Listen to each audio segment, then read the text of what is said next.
सत श्री अकाल जी। The खालस TV देख रहे सारे दर्शकों का बहुत बहुत स्वागत है। पंजाब दीयां खास खबरां दे खास बुलेटिन दे विच मैं हरशरण कौर।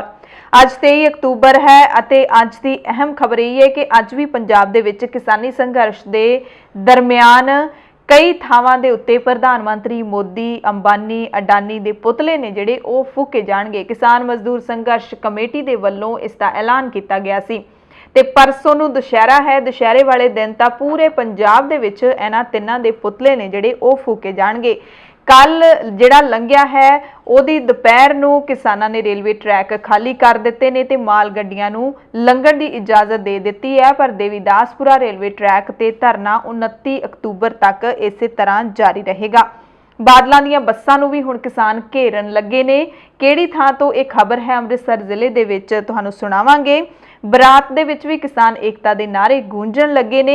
एक पंजाब दा नौजवान किसान यूनीयन दे झंडे फड़ के घोड़ी ते चढ़िया है विआउण दे लई। संगरूर दे डीसी नूं किसानां ने पिछले दरवाजे राहीं पैदल घर तक जाण दे लई मजबूर कर दिता, क्योंकि दोवें गेटां दे उत्ते धरने लाए होए सी किसानां ने। अमृतसर के केंद्री सिख अजायब घर दे विच खाड़कू महंगा सिंह बब्बर की तस्वीर ला दी गई है। SGPC प्रधान गोबिंद सिंह लोंगोवाल ने तस्वीर तो पर्दा चुक्या है। नाजायज संबंधां दे कारण 2015 दे विच अपनी पत्नी, 2 बच्चों ते सीरी दा योजनाबद्ध तरीके नाल कतल करन वाला व्यक्ति हुण फांसी ते चढ़ूगा। मुक्तसर साहिब की अदालत ने यह वड्डा हुक्म सुनाया ते नाल जिहड़ी औरत सीगी उसनूं उम्र कैद की सज़ा हुई है। पंजाब दे विच दुध दा काला धंधा वध गया। नैसले ने वड्डे दुध उत्पादक काली सूची दे विच पा दित्ते ने। बठिंडा दे विच भी खुदकुशी की दिल दहलाउण वाली घटना वापरी है, जिथे एक व्यक्ति ने अपने दोवें मासूम बच्चों अते पत्नी नूं गोली मार के आप भी खुदकुशी कर लई। पंजाब दे विच बीजेपी लीडर अपना आधार बचाउंदे फिरदे ने। किसानां नूं पासे करके किसानां दे मुद्दे तो लांभे होके दलितां दे मुद्दे ते सियासत करन दी पूरी कोशिश चल रही है, पर दलित इंसाफ यात्रा ते निकले बीजेपी लीडरां नूं पुलिस ने हिरासत विच ले लिया सी। यह यात्रा शुरू होण तो पहलां ही मुक गई सी। बठिंडा दे विच जिनसी शोषण करन वाले एक मसले दे उत्ते हाई कोर्ट ने सख्ती दे नाल बयान दिता है। अकाली दल के प्रधान सुखबीर बादल ने कैप्टन साहब ते निशाने लाउंदियां वड्डा ऐलान कर दिता है कि अकाली दल की सरकार आउंदियां ही पूरा पंजाब एक मंडी बना देंगे। पंजाब दीयां खबरां दे विस्तार तो पहला इसे खबर ते तुहानूं थोड़ी जी जानकारी दे दिंदे कि श्रोमणी अकाली दल के प्रधान सुखबीर बादल ने जिहड़ा ऐलान किया, उन्होंने कहा कि जदों अकाली दल की सरकार आएगी पंजाब दे विच तां आउंदे ही असीं पहली कैबिनेट दे विच पूरे पंजाब नूं एक मंडी बना देंगे। सुखबीर बादल ने यह भी जानकारी दी कि पंजाब नूं एक मंडी बनाउण दे लई राष्ट्रपति की मंजूरी की कोई लोड़ नहीं हैगी, पर कैप्टन साहब ने अपने बिलों दे विच अजिहा कोई जिक्र ही नहीं किया। पंजाब नूं एक मंडी बनाउण दा जिक्र ही नहीं किया, जिहदी हुण सब तो वड्डी लोड़ है।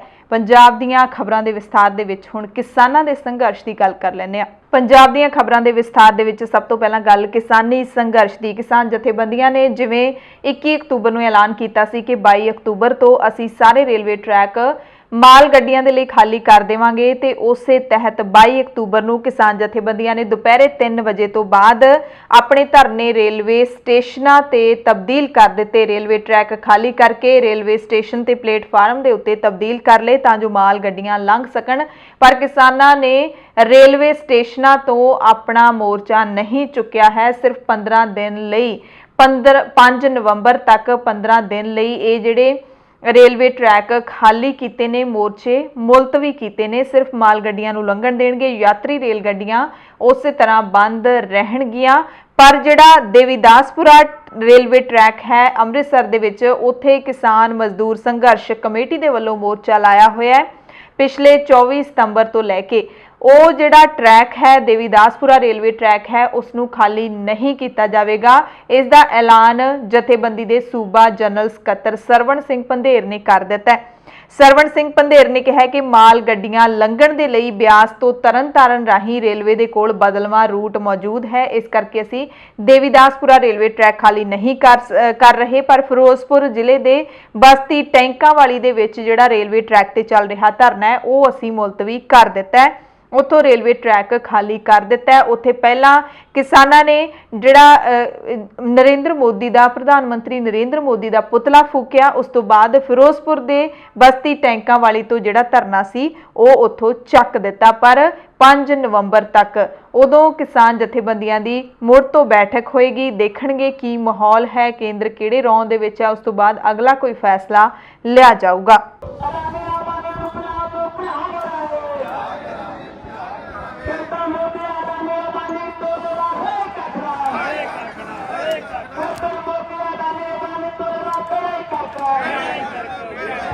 ਅੱਜ ਸਾਡਾ ਮੋਰਚਾ ਜਿਹੜਾ ਇੱਥੇ ਰੇਲ ਟਰੈਕ ਤੇ ਪੈਟਰਨ ਟੈਂਕਾਂ ਵਾਲੀ ਬਸਤੀ ਦੇ ਉੱਤੇ ਸੀਗਾ, ਇਹ 69ਵੇਂ ਦਿਨ ਤੇ ਸ਼ਾਮਲ ਹੋ ਗਿਆ ਸੀ।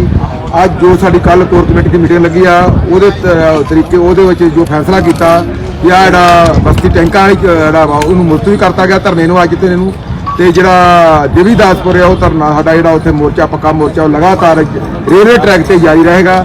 ਤੇ ਇਸ ਤੋਂ ਅੱਗੇ 28 ਤਰੀਕ ਨੂੰ ਅਸੀਂ ਮੀਟਿੰਗ ਲਾ ਰਹੇ ਹਾਂ, 28 ਅਕਤੂਬਰ ਨੂੰ। ਉਹਦੇ ਵਿੱਚ ਅਗਲੀ ਰਣਨੀਤੀ ਜਿਹੜੀ ਲਿਖੀ ਜਾਵੇਗੀ। ਇਹ ਅਸੀਂ ਮੋਰਚਾ ਇਸ ਕਰਕੇ ਜਿਹੜਾ ਵਾ ਇੱਥੋਂ ਮੁਲਤਵੀ ਕਰ ਰਹੇ ਹਾਂ ਕਿ ਜਿਹੜੀ ਹੈਗੀ ਆ ਆਪਣਾ ਕੋਲੇ ਦੀ ਘਾਟ ਦੱਸ ਰਹੀ ਹੈ ਪੰਜਾਬ ਦੀ ਸਰਕਾਰ, ਜਾਂ ਖਾਦਾਂ ਡਾਇਆ ਯੂਰੀਆ ਦੀ ਘਾਟ ਦੱਸ ਰਹੀ ਹੈ, ਜਾਂ ਕੋਈ ਹੋਰ ਤੇਲ ਦੀ ਘਾਟ ਦੱਸ ਰਹੀ ਆ, ਜ਼ਰੂਰੀ ਵਸਤਾਂ ਦੀ ਘਾਟ ਦੱਸ ਰਹੀ ਆ। ਉਹਦੇ ਲਈ ਅਸੀਂ ਕਹਿ ਰਹੇ ਹਾਂ ਵੀ ਪੰਜਾਬ ਦੇ ਕਿਸਾਨ ਜਿਹੜੇ ਆ, ਪੰਜਾਬ ਦੇ ਲੋਕ ਆ, ਜਨਤਾ ਵਾ, ਉਹ ਪਰੇਸ਼ਾਨ ਨਾ ਹੋਵੇ ਤੇ ਉਹ ਇਹਨਾਂ ਨੂੰ ਸਾਡੇ ਖਿਲਾਫ ਵਰਤ ਨਾ ਸਕਣ ਜਨਤਾ ਨੂੰ।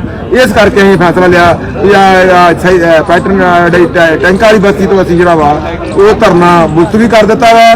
ਤੇ ਜਿਹੜਾ ਉੱਥੇ ਜਿਹੜਾ ਧਰਨਾ ਵਾ ਸਾਡਾ ਜਿਹੜਾ ਜੰਡਿਆਲੇ ਗੁਰੂ ਆ ਦੇਵੀਦਾਸਪੁਰ ਚੱਲਦਾ ਰਹੇਗਾ, ਕਿਉਂਕਿ ਉੱਥੇ ਜਿਹੜੀ ਆ ਬਿਆਸ ਤੋਂ ਜਿਹੜੀ ਤਰਨਤਾਰਨ ਲੈਣ ਜਾ ਰਹੀ ਆ, ਜੇ ਕਿਸੇ ਕੋਲਾ ਉੱਧਰ ਖੜਨਾ ਹੋਵੇ ਜਾਂ ਜ਼ਰੂਰੀ ਵਸਤਾਂ ਖਾਣੀਆਂ ਤੋਂ ਉੱਥੇ ਨਹੀਂ ਜਾ ਸਕਦੀਆਂ।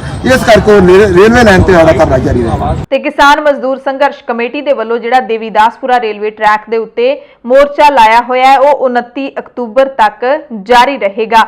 ਤੇ ਇਹ ਜਿਹੜੇ ਕਿਸਾਨ ਹੈਗੇ ਨੇ ਉਹਨਾਂ ਨੇ ਪੰਜਾਬ ਸਰਕਾਰ ਤੇ ਕੇਂਦਰ ਸਰਕਾਰ ਦੀ ਮਿਲੀ ਭੁਗਤ ਦਾ ਦੋਸ਼ ਲਾਇਆ ਹੈ। ਉਹਨਾਂ ਨੇ ਕਿਹਾ ਹੈ ਕਿ ਦੋਵੇਂ ਸਰਕਾਰਾਂ ਨੇ ਜਿਹੜੀਆਂ ਉਹ ਮਿਲੀਆਂ ਹੋਈਆਂ ਨੇ। ਪੰਜਾਬ ਸਰਕਾਰ ਵੱਲੋਂ ਪਾਸ ਕੀਤੇ ਗਏ ਖੇਤੀ ਬਿੱਲ ਕੇਂਦਰ ਦੇ ਤਿੰਨੇ ਖੇਤੀ ਬਿੱਲਾਂ ਦੇ ਨਾਲ ਹੀ ਮੇਲ ਜੋਲ ਖਾਂਦੇ ਨੇ। ਇਹ ਕਹਿਣਾ ਹੈ ਕਿਸਾਨ ਮਜ਼ਦੂਰ ਸੰਘਰਸ਼ ਕਮੇਟੀ ਦੇ ਮੋਰਚੇ ਵਿੱਚ ਡਟੇ ਹੋਏ ਕਿਸਾਨਾਂ ਦਾ।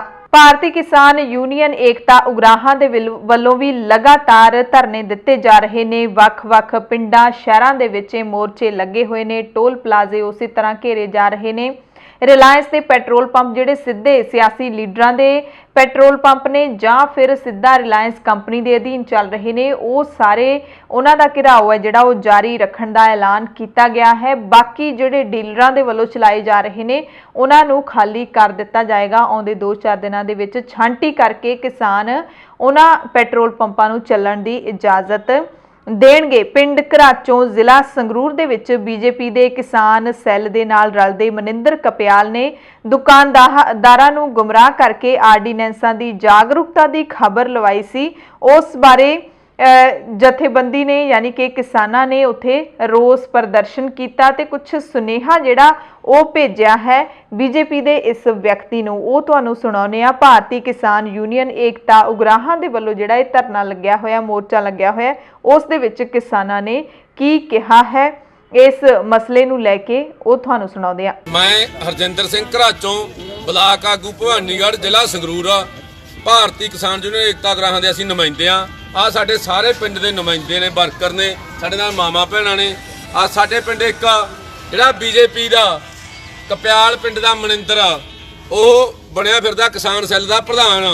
ਉਹਨੇ ਕੁਝ ਦੁਕਾਨਦਾਰ ਭਰਾਵਾਂ ਨੂੰ ਗੁੰਮਰਾਹ ਕੀਤਾ। ਇਹ ਕਹਿੰਦੇ ਨੇ ਸਾਨੂੰ ਵੀ ਅਸੀਂ ਕਹਿੰਦਾ ਉਹਨੇ ਪੋਸਟਾਂ ਪਾਈਆਂ ਨੇ ਫੇਸਬੁੱਕ ਦੇ ਉੱਪਰ ਵੀ ਅਸੀਂ ਘਰਾਚੋਂ ਇਹਨਾਂ ਦੇ ਗਲ 'ਚ ਪੱਲੂ ਪਾ ਕੇ ਦੁਕਾਨਦਾਰ ਵੀਰ ਨੇ ਕੋਈ ਸਬਜ਼ੀ ਵੇਚਣ ਵਾਲਾ, ਕਿਸੇ ਦੀ ਸ਼ਾਪਿੰਗ ਕੋਈ ਦੁਕਾਨ ਆ, ਤੇ ਉਹਨਾਂ ਨੇ ਆਖਿਆਗਾ ਕੋਈ ਵੀ ਸਾਨੂੰ ਤਾਂ ਗੁੰਮਰਾਹ ਕੀਤਾ ਗਿਆ ਜੀ, ਸਾਨੂੰ ਨਹੀਂ ਪਤਾ ਸੀ ਵੀ ਕੀ ਗੱਲ ਆ। ਉਹਨੇ ਪੋਸਟ ਪਾਈਆ ਸੀ ਵੀ ਘਰਾਚੋਂ ਪਿੰਡ ਦੇ ਵਿੱਚ ਕਿਸਾਨਾਂ ਨੂੰ ਜਾਗਰੂਕ ਕੀਤਾ ਆਰਡੀਨੈਂਸਾਂ ਬਾਰੇ। ਇਹ ਕਹਿੰਦੇ ਅਸੀਂ ਕਿਸੇ ਬੀਜੇਪੀ ਦੇ ਮੈਂਬਰ ਨਹੀਂ ਬਣਦੇ ਹੈਗੇ, ਆਪਦੇ ਮੂੰਹੋਂ ਕਹਿ ਰਹੇ ਨੇ। ਦੱਸੋ ਜੀ, ਅਸੀਂ ਆ ਅੱਗ ਲਾਉਣ ਨੂੰ ਤਿਆਰ ਉਹਨਾਂ ਦੇ ਪੱਲੂ ਨੂੰ। ਅਸੀਂ ਕਿਸੇ ਮੈਂਬਰ ਨਹੀਂ ਹੈ, ਕਿਸੇ ਪਾਰਟੀ ਨਾਲ ਸਾਡਾ ਕੋਈ ਲਿੰਕ ਨਹੀਂ ਹੈ।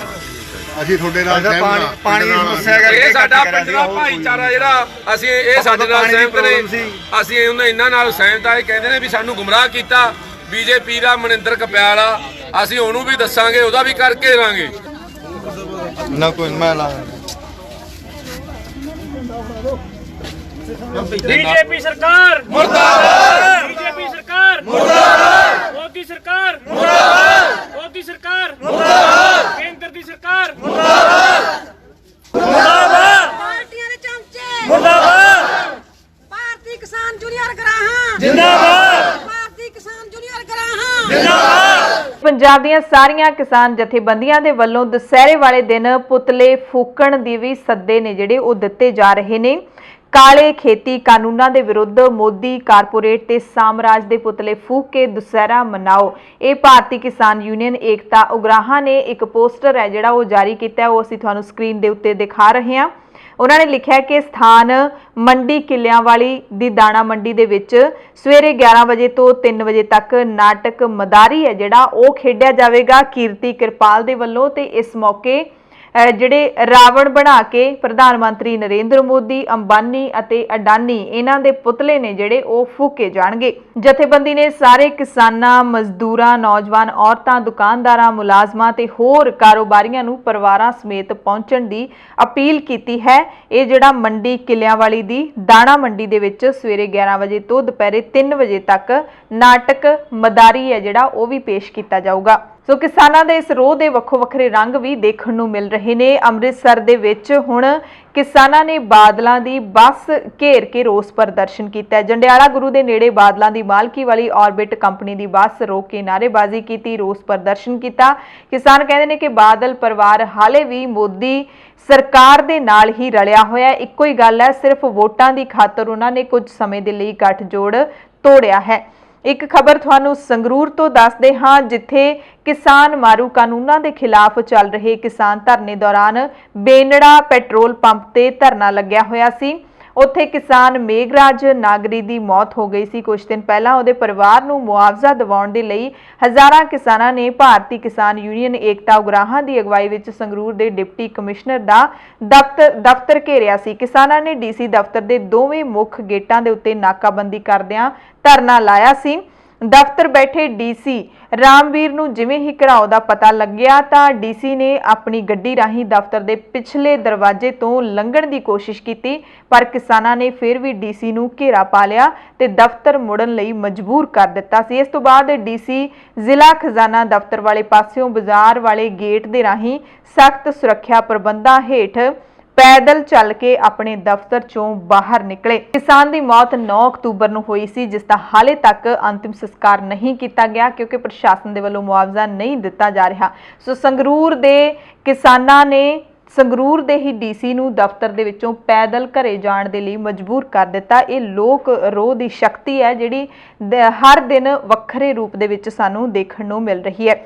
ਸੋ ਲਹਿਰਾ ਗਾਗਾ ਹੋਵੇ, ਭਵਾਨੀਗੜ੍ਹ ਜਾਂ ਚਮਕੌਰ ਸਾਹਿਬ, ਜਿੱਥੇ ਜਿੱਥੇ ਰਿਲਾਇੰਸ ਦੇ ਪੈਟਰੋਲ ਪੰਪ ਨੇ ਜਾਂ ਫਿਰ ਵੱਡੀਆਂ ਕੰਪਨੀਆਂ ਦੇ ਟੋਲ ਪਲਾਜ਼ੇ ਨੇ ਬਣੇ ਹੋਏ ਹਾਈਵੇਜ਼ ਦੇ ਉੱਤੇ, ਉਹਨਾਂ ਦੇ ਬਾਹਰ ਘਿਰਾਓ ਹੈ ਜਿਹੜਾ ਉਹ ਲਗਾਤਾਰ ਜਾਰੀ ਹੈ। ਵੱਖ-ਵੱਖ ਕਿਸਾਨ ਜਥੇਬੰਦੀਆਂ ਦੇ ਸੱਦੇ ਦੇ ਉੱਤੇ ਭਵਾਨੀਗੜ੍ਹ ਦੇ ਵਿੱਚ toll plaza Majhi, toll plaza ਕਾਲਾ ਝਾੜ ਤੇ ਰਿਲਾਇੰਸ ਪੰਪ ਬਾਲਦ ਕਲਾਂ ਦੇ ਵਿੱਚ ਲਗਾਤਾਰ 22ਵੇਂ ਦਿਨ ਜਿਹੜੇ ਧਰਨੇ ਉਹ ਜਾਰੀ ਰਹੇ। ਚਮਕੌਰ ਸਾਹਿਬ ਰੂਪਨਗਰ ਸੜਕ ਤੇ ਪਿੰਡ ਕਮਾਲਪੁਰ ਦੇ ਟੋਲ ਪਲਾਜ਼ਾ ਤੇ ਵੀ ਮੋਦੀ ਸਰਕਾਰ ਦੇ ਖਿਲਾਫ ਨਾਅਰੇਬਾਜ਼ੀ ਦੀ ਗੂੰਜ ਲਗਾਤਾਰ ਗੂੰਜ ਰਹੀ ਹੈ।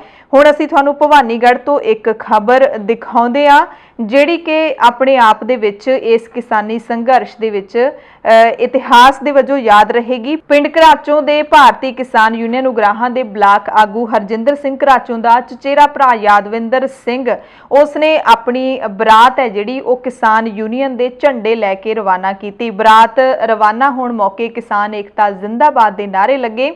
ਨੌਜਵਾਨ ਯਾਦਵਿੰਦਰ ਸਿੰਘ ਨੇ ਕਿਹਾ ਕਿ ਆਪਣੇ ਖੁਸ਼ੀ ਦੇ ਪਲਾਂ ਮੌਕੇ ਵੀ ਮੋਦੀ ਸਰਕਾਰ ਵੱਲੋਂ ਪਾਸ ਕੀਤੇ ਗਏ 3 ਖੇਤੀ ਕਾਨੂੰਨਾਂ ਖਿਲਾਫ ਚੱਲ ਰਹੇ ਕਿਸਾਨੀ ਸੰਘਰਸ਼ ਦੇ ਨਾਲ ਮੈਂ ਇੱਕ ਮੁੱਠਤਾ ਜਿਹੜੀ ਜ਼ਾਹਰ ਕਰਦਿਆਂ ਕਿਸਾਨ ਯੂਨੀਅਨ ਦੇ ਝੰਡੇ ਨੂੰ ਲੈ ਕੇ ਆਪਣੀ ਬਰਾਤ ਹੈ ਜਿਹੜੀ ਉਹ ਮੈਂ ਚੜਿਆ ਹਾਂ। ਕਿਸਾਨ ਲੀਡਰ ਹਰਜਿੰਦਰ ਸਿੰਘ ਘਰਾਚੋਂ ਤੇ ਹੋਰ ਜਿਹੜੇ ਕਿਸਾਨ ਲੀਡਰ ਨੇ ਉਹ ਵੀ ਉਹਨਾਂ ਨੇ ਵੀ ਕਿਹਾ ਕਿ ਸਾਡੀਆਂ ਖੁਸ਼ੀਆਂ ਨੇ ਜਿਹੜੀਆਂ ਉਹ ਭਾਵੇਂ ਗਮ ਨੇ ਭਾਵੇਂ ਖੁਸ਼ੀਆਂ ਨੇ ਉਹ ਹੁਣ ਕਿਸਾਨੀ ਸੰਘਰਸ਼ ਨੂੰ ਹੀ ਸਮਰਪਿਤ ਨੇ, ਕਿਉਂਕਿ ਜਿਹੜੇ ਵਿਆਹ ਵਰਗੇ ਪ੍ਰੋਗਰਾਮ ਹੁੰਦੇ ਨੇ ਉਹ ਪਹਿਲਾਂ ਤੋਂ ਹੀ ਨਿਸ਼ਚਿਤ ਹੁੰਦੇ ਨੇ। ਪੰਜਾਬ ਦੇ ਵਿੱਚ ਰਿਵਾਜ ਹੈ ਕਿ ਜੇ ਘਰ ਦੇ ਵਿੱਚ ਕਿਸੇ ਦੀ ਮੌਤ ਵੀ ਹੋ ਜੇ ਤਾਂ ਵੀ ਵਿਆਹ ਵਾਲਾ ਦਿਨ ਹੈ ਜਿਹੜਾ ਉਹ ਬਹੁਤ ਹੀ ਘੱਟ ਹੁੰਦਾ ਹੈ ਕਿ ਉਹਨੂੰ ਮੁਲਤਵੀ ਕੀਤਾ ਜਾਂਦਾ ਹੈ। ਭਾਵੇਂ ਸਾਦੇ ਢੰਗ ਦੇ ਨਾਲ ਵਿਆਹ ਕਰ ਲਿਆ ਜਾਏ ਪਰ ਵਿਆਹ ਦਾ ਜਿਹੜਾ ਵੱਡਾ ਕਾਰਜ ਹੈ ਉਹ ਜ਼ਰੂਰ ਨੇਪਰੇ ਚਾੜਿਆ ਜਾਂਦਾ ਹੈ। ਉਸੇ ਤਰੀਕੇ ਦੇ ਨਾਲ ਵਿਆਹ ਵੀ ਜੇ ਹੋ ਰਹੇ ਨੇ ਉਹਦੇ ਵਿੱਚ ਵੀ ਨੌਜਵਾਨ ਯਾਦਵਿੰਦਰ ਨੇ ਨਵੀਂ ਪਿਰਤ ਪਾਈ ਹੈ ਕਿ ਕਿਸਾਨੀ ਦੇ ਝੰਡੇ, ਕਿਸਾਨ ਏਕਤਾ ਦੇ ਝੰਡੇ ਲੈ ਕੇ ਉਹ ਆਪਣੀ ਜਿਹੜਾ ਬਰਾਤ ਵਾਲੀ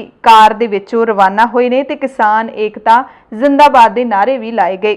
ਬਰਨਾਲਾ ਦੇ ਵਿੱਚ ਵੀ ਭਾਰਤੀ ਕਿਸਾਨ ਯੂਨੀਅਨ ਏਕਤਾ ਉਗਰਾਹਾਂ ਤੇ ਹੋਰ ਜਥੇਬੰਦੀਆਂ ਦੇ ਸਾਂਝੇ ਰੂਪ ਦੇ ਵਿੱਚ ਮੋਰਚੇ ਲੱਗੇ ਹੋਏ ਨੇ ਤੇ ਇਸ ਮੋਰਚੇ ਦੇ ਤਹਿਤ 22 ਅਕਤੂਬਰ ਨੂੰ ਜਥੇਬੰਦੀ ਦੇ ਕਾਫਲੇ ਨੇ ਸ਼ਹਿਰ ਵਿੱਚ ਮੋਟਰਸਾਈਕਲਾਂ ਦੇ ਨਾਲ ਝੰਡਾ ਮਾਰਚ ਕੱਢਿਆ ਤੇ 25 ਅਕਤੂਬਰ ਨੂੰ ਜਿਹੜੇ ਪੁਤਲੇ ਫੂਕੇ ਜਾਣੇ ਨੇ ਉਸ ਦੇ ਲਈ ਸਾਰੇ ਬਰਨਾਲਾ ਜ਼ਿਲ੍ਹੇ ਦੇ ਲੋਕਾਂ ਨੂੰ ਸ਼ਾਮਿਲ ਹੋਣ ਦੀ ਅਪੀਲ ਕੀਤੀ ਅਤੇ ਸੱਦਾ ਦਿੱਤਾ ਕਿ 25 ਅਕਤੂਬਰ ਨੂੰ ਦੁਸ਼ਹਿਰੇ ਦੇ ਮੌਕੇ ਇਸ ਵਾਰੀ ਤੁਸੀਂ ਰਾਵਣ ਦੇ ਨਹੀਂ ਸਗੋਂ ਜਿਹੜੇ ਅੱਜ ਦੇ ਰਾਵਣ ਨੇ ਉਹਨਾਂ ਦੇ ਪੁਤਲੇ ਫੂਕਣੇ ਨੇ ਤੇ ਉਹਨਾਂ ਦੇ ਵਿੱਚ ਤੁਸੀਂ ਜਿਹੜਾ ਭਰਮੀ ਸ਼ਿਰਕਤ ਹੈ ਜਿਹੜੀ ਉਹ ਕਰਨੀ ਹੈ। ਤੇ ਕਿਸਾਨਾਂ ਦੇ ਇਸ ਸੱਦੇ ਨੂੰ ਭਰਵਾਂ ਹੁੰਗਾਰਾ ਵੀ ਲਗਾਤਾਰ ਮਿਲ ਰਿਹਾ ਹੈ। ਕਿਸਾਨਾਂ ਦੇ ਨਾਲ ਜਿੰਨੀਆਂ ਵੀ ਯੂਨੀਅਨਾਂ ਨੇ ਜਾਂ ਜਿੰਨੇ ਵੀ ਵਰਗਾਂ ਦੇ ਲੋਕ ਨੇ, ਮਜ਼ਦੂਰ ਹੋਣ ਜਾਂ ਫਿਰ ਕਰਮਚਾਰੀ ਵਰਗ ਹੋਵੇ ਜਾਂ ਫਿਰ ਬੁੱਧੀਜੀਵੀ ਵਰਗ ਹੋਵੇ, ਸਾਰੇ ਇਸ ਮੁਹਿੰਮ ਦੇ ਵਿੱਚ ਸਾਥ ਦੇ ਰਹੇ ਨੇ। ਤੇ ਪੰਜਾਬ ਦੇ ਵਿੱਚ ਕਿਸਾਨੀ ਸੰਘਰਸ਼ ਦੇ ਦਰਮਿਆਨ ਲਗਾਤਾਰ ਬਿਹਾਰ, ਰਾਜਸਥਾਨ ਤੇ ਯੂਪੀ ਤੋਂ ਝੋਨੇ ਦੇ ਟਰੱਕਾਂ ਦਾ ਆਉਣਾ ਜਾਰੀ ਹੈ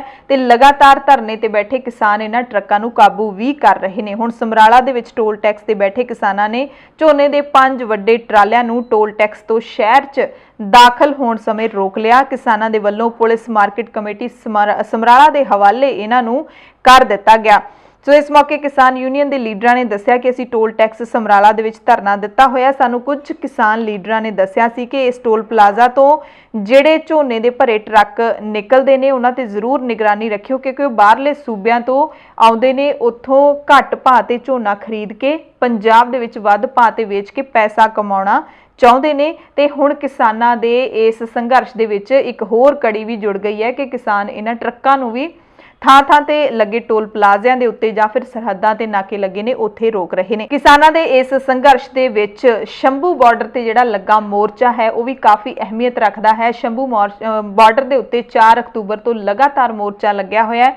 ਉਸ ਦੇ ਵਿੱਚ ਪੰਜਾਬ ਦਾ ਜਿਹੜਾ ਯੂਥ ਹੈ, ਪੰਜਾਬ ਦਾ ਨੌਜਵਾਨ ਹੈ, ਉਹ ਵੱਡੀ ਪੱਧਰ ਤੇ ਵੱਡੀ ਗਿਣਤੀ ਦੇ ਵਿੱਚ ਲਗਾਤਾਰ ਉੱਥੇ ਪਹੁੰਚ ਰਿਹਾ ਹੈ। ਕਲਾਕਾਰ ਹੋਣ ਜਾਂ ਫਿਰ ਨੌਜਵਾਨ ਹੋਣ, ਵਿਦਿਆਰਥੀ ਜਥੇਬੰਦੀਆਂ ਦੇ ਜਿਹੜੇ ਨੌਜਵਾਨ ਲੀਡਰ ਹੋਣ ਜਾਂ ਫਿਰ ਸਿੱਖ ਜਥੇਬੰਦੀਆਂ ਦੇ ਨੁਮਾਇੰਦੇ ਹੋਣ, ਲਗਾਤਾਰ ਉੱਥੇ ਪਹੁੰਚ ਰਹੇ ਨੇ। ਸੋ ਸ਼ੰਭੂ ਬਾਰਡਰ ਦਾ ਜਿਹੜਾ ਮੋਰਚਾ ਹੈ ਉਹ ਆਪਣੇ ਆਪ ਦੇ ਵਿੱਚ ਇੱਕ ਪੰਜਾਬ ਦੀ ਖੁਦ ਮੁਖਤਿਆਰੀ ਦੀ ਜੰਗ ਹੈ ਜਿਹੜੀ ਉਹ ਲੜ ਰਿਹਾ ਹੈ। ਮਾਨਸਾ ਤੋਂ ਖਬਰ ਹੈ ਜਿੱਥੇ ਕੋਲਾ ਖਤਮ ਹੋਣ ਕਾਰਨ ਪਿੰਡ ਬਣਾਵਾਲਾਂ ਦੇ ਵਿੱਚ ਲੱਗਿਆ ਤਾਪ ਘਰ ਤਲਵੰਡੀ ਸਾਬੋ ਪਾਵਰ ਲਿਮਟਿਡ ਵੀ ਬੰਦ ਹੋ ਗਿਆ ਹੈ। ਥਰਮਲ 1980 ਮੈਗਾਵਾਟ ਦੀ ਸਮਰੱਥਾ ਰੱਖਦਾ ਹੈ ਤੇ ਕਿਸਾਨਾਂ ਨੇ 1 ਅਕਤੂਬਰ ਤੋਂ ਰੇਲਾਂ ਰੋਕ ਰੱਖੀਆਂ ਨੇ। ਉਦੋਂ ਤੋਂ ਹੀ ਥਰਮਲ ਦੇ ਵਿੱਚ ਕੋਲਾ ਪਹੁੰਚਣਾ ਬੰਦ ਹੋ ਗਿਆ ਸੀ ਤੇ ਇਸ ਥਰਮਲ ਦੇ ਬਾਹਰ ਵੀ ਉੱਥੋਂ ਦੇ ਇਲਾਕੇ ਦੇ ਕਿਸਾਨਾਂ ਨੇ ਮੋਰਚਾ ਲਾਇਆ ਹੋਇਆ ਹੈ। ਕਿਸਾਨੀ ਮੁੱਦੇ ਤੇ ਪੰਜਾਬ ਦੇ ਵਿੱਚ ਸਿਆਸੀ ਰੰਗ ਵੀ ਲਗਾਤਾਰ ਦੇਖਣ ਨੂੰ ਮਿਲ ਰਹੇ ਨੇ। 22 ਅਕਤੂਬਰ ਨੂੰ ਭਾਵੇਂ ਪੰਜਾਬ ਦੀ ਸਿਆਸਤ ਦੇ ਵਿੱਚ ਕੋਈ ਬਹੁਤਾ ਭੁਚਾਲ ਨਹੀਂ ਆਇਆ ਕਿਉਂਕਿ ਸ਼ਾਇਦ ਪੰਜਾਬ ਦੇ ਜਿਹੜੇ ਸਾਰੇ ਵਿਧਾਇਕ ਨੇ ਉਹ ਥੱਕ ਗਏ ਹੋਣਗੇ। 3 ਦਿਨਾਂ ਦਾ ਜਿਹੜਾ ਵਿਧਾਨ ਸਭਾ ਸੈਸ਼ਨ ਸੀ ਉਹਦੇ ਵਿੱਚ ਹਿੱਸਾ ਲੈ ਕੇ ਉਹਦੇ ਵਿੱਚ ਰੋਸ ਮੁਜ਼ਾਹਰੇ ਕਰਕੇ ਥਕਾਵਟ ਹੋਈ ਜਾਂਦੀ ਹੈ, ਪਰ ਅਕਾਲੀ ਦਲ ਨੂੰ ਥਕਾਵਟ ਨਹੀਂ ਹੋਈ ਲੱਗਦੀ। ਅਕਾਲੀ ਦਲ ਦੇ ਪ੍ਰਧਾਨ ਸੁਖਬੀਰ ਸਿੰਘ ਬਾਦਲ ਨੇ ਪ੍ਰੈਸ ਕਾਨਫਰੰਸ ਕੀਤੀ। ਕੇਂਦਰ ਸਰਕਾਰ ਵੱਲੋਂ ਪਾਸ ਕੀਤੇ ਕਿਸਾਨ ਵਿਰੋਧੀ ਕਾਨੂੰਨਾਂ, ਪੰਜਾਬ ਦੇ ਮੁੱਖ ਮੰਤਰੀ ਕੈਪਟਨ ਅਮਰਿੰਦਰ ਸਿੰਘ ਵੱਲੋਂ ਪਾਸ ਕੀਤੇ ਗਏ ਕਾਨੂੰਨਾਂ ਦੇ ਨਾਲ ਹੀ ਮਿਲਦੇ ਨੇ ਤੇ ਸਾਰੀ ਦੀ ਸਾਰੀ ਕੇਂਦਰ ਸਰਕਾਰ ਤੇ ਕੈਪਟਨ ਦੀ ਮਿਲੀ ਭੁਗਤ ਹੈ। ਯਾਨੀ ਕਿ ਸੁਖਬੀਰ ਬਾਦਲ ਨੇ ਇਲਜ਼ਾਮ ਲਾਏ ਨੇ ਕਿ ਕੇਂਦਰ ਸਰਕਾਰ ਨੇ ਜਿਹੜੇ ਖੇਤੀ ਕਾਨੂੰਨ ਲਿਆਂਦੇ ਨੇ ਕੈਪਟਨ ਸਰਕਾਰ ਨੇ ਉਹਨਾਂ ਦੇ ਵਿੱਚ ਸੋਧ ਕਰ ਦਿੱਤੀ ਹੈ, ਜਿਹੜੀ ਕਿ ਸਿਰਫ ਇੱਕ ਬੁੱਤਾ ਸਾਰਨ ਵਾਲੀ ਗੱਲ ਹੈ।